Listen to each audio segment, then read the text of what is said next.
Hey there, YouTuber. So underneath the CPU cooler we have the i9-12900, and it just so happens that CPU cooler is a Noctua NH-U12S Redux, $50, available at Amazon. So we've put 3 CPU coolers on here. One was the stock cooler, the RH1 laminar Intel stock cooler that comes with the i9-12900, and as far as I know, that is the only CPU that comes with. Did not come with the i7-12700. So we've also put on here,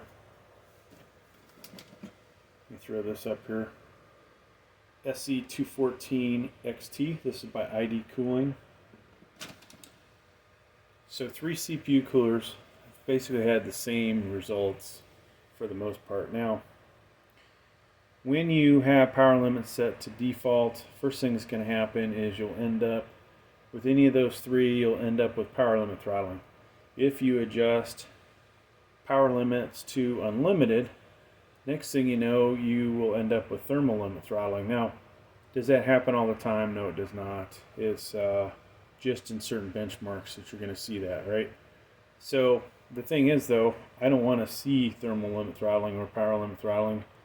I want to get rid of that. So we are going to take the NH14US, I think that's the exact part number. Let me verify that a second. We've got it up here, NH-U14S, yes, and replace the one that's on there with that. So that's obviously going to have better heat transfer, bigger fan, right? Maybe I'll finally be able to say that at a minimum that is the fan, excuse me, the CPU cooler that you want on your i9-12900 if you want to get the full performance out of it. Now, does that mean that this thing here is inadequate for gaming? No, I think this actually, for most gaming situations, is probably more than enough. However, there probably are some games out there that you would still have thermal limit throttling. So this is going to end up going on the i5-12600K, which is probably, to be honest with you, this is probably not enough CPU cooler for that. Now, one thing I'll be curious of, if these mounting brackets are the same. Because if they're not, I'll have to change them out in the video. If they are the same, then we get to save a step. And we'll just have to do the thermal paste.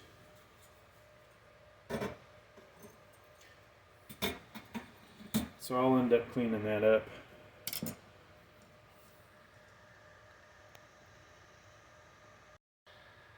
So there's our i9. Wonderful CPU, folks. In the back you can see the box. You can see how much bigger that box is than the other CPUs. So let's slide this over. Now, a smart person would go check Noctua's website and see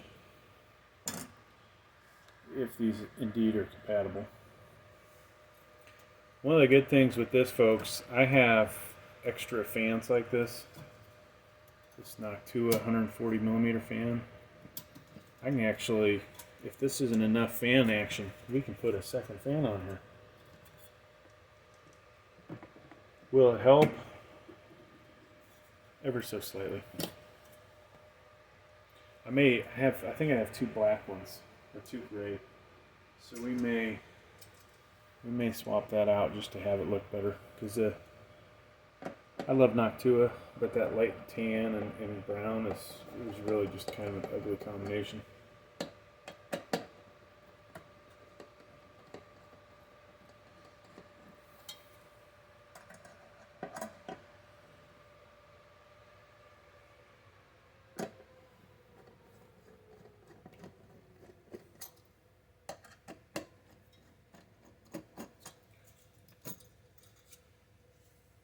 All right.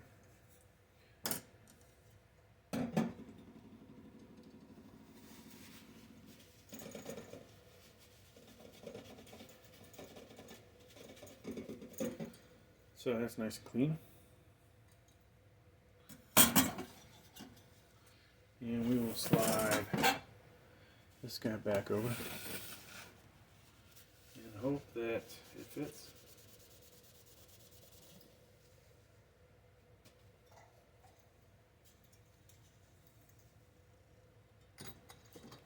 So we'll just put that on there to see. It looks good, folks. It does look good. So we will put the thermal paste on here.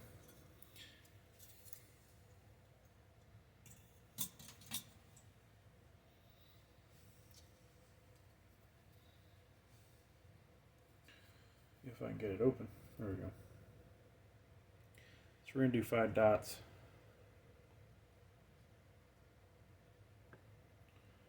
Center one's a little bit bigger.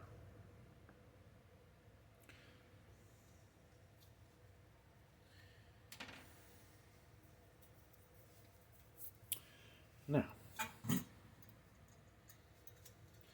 pretty excited about this, folks, because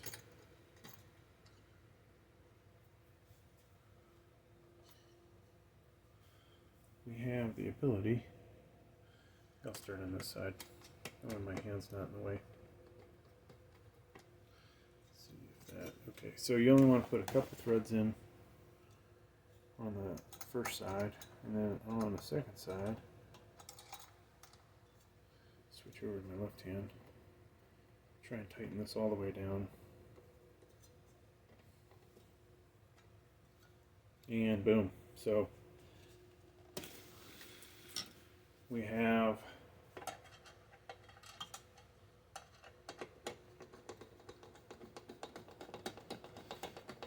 these both engaged. So they're nice and tight.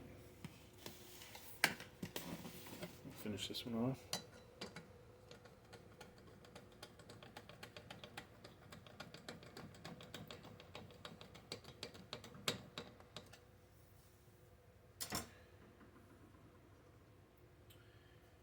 And I would go and put the second fan on, but I want to see how this thing does with a single fan.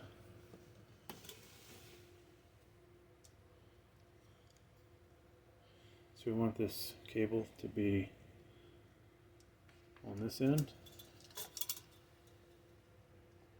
And then we're going to pull these nice and tight. Hopefully we'll get it on there. And of course, we did a lousy job. There we go. That's on there.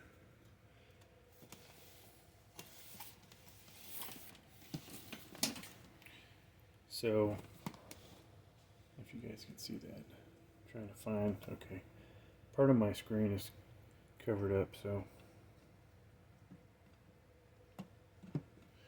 that's good to go there, folks. There's one down. Now, let's get this completely out of the way.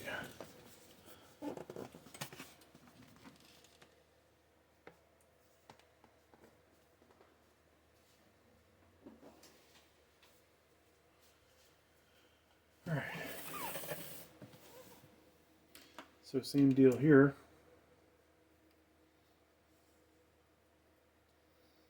And this guy we can actually overclock, so could get a little hotter. I sadly haven't done an overclock video with this yet.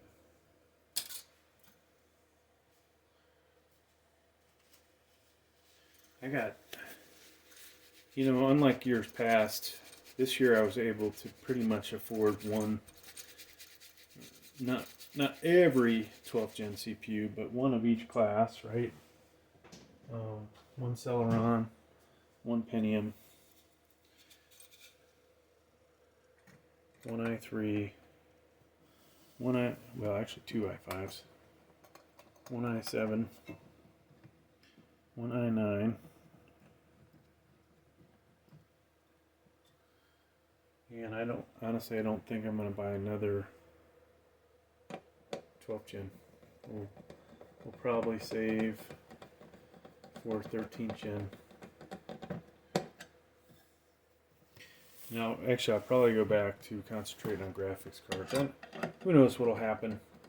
Will RTX 4000 come out before 13th gen? Will, I think somewhere in here we're supposed to get new cards from AMD. If they didn't already come out already, and I just didn't missed it. Alright, so we're going to plug this one in first because it is going to be a little more difficult to do after the fact.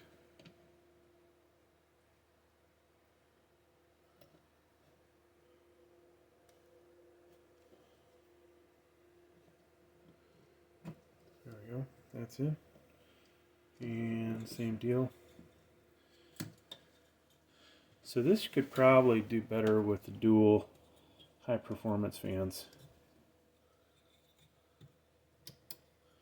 That would probably make for a better deal here. There we go, folks. So that was installing the or swapping the NHU12S Redux for the NHU14S. Hopefully got something out of it. Hopefully it was educational, and hopefully you understand why I decided to upgrade the i9 to the bigger one. Now I do have two more models. If this one doesn't, well, this is the one, but if the 140 millimeter single towers single fan doesn't work out, we do have a dual tower single fan, and then we've got the dual tower dual fan. And then we can always put a third fan on the dual tower. Make up our own number. We'll call that the NHU16S, right? Thanks for sharing on the video. Please like, please subscribe. Thank you.